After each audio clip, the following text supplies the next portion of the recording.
Uzunni hozir ko'rdim, mana zafiksировать qildik. Uzun pishmagan. Mana kelgan turib, oqi ham qorasi ham pishmaganda endi. Mana shunday qilib bir-birimizni sekin undab, shu chollab, shu ishni yo'lga qo'yib olgan bo'lsak, xudo xolasa baraka kiradi.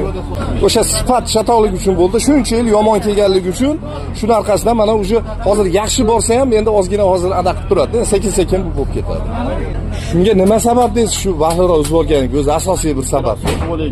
Hali birinchi borib, yo'q, birinchi olib kelib sotib oling, bo'lmasa dehqonni anaqa qilib nima qilyapti, dehqon pulga qimmat sotib boryapti-da.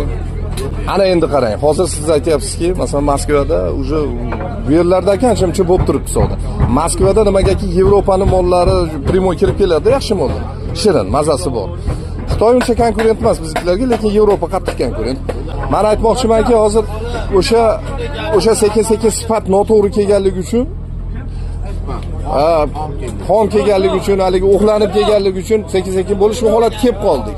Endi sifatni yaxshilasak, bir-birimizni shunga chorlasak, mayda kelganlar ham yashirmasdan mana shu yukni kim qilib berdi, bir og'zim o'zi bilan gaplashib turib, mana uni bunday qilmagan, tan ol, ziyondi. Unamadimi, sekin bunday bizga chiqsalaring chorasini ko'rishga harakat qilsak, gaplashsak, o'shanda yaxshi bo'ladi.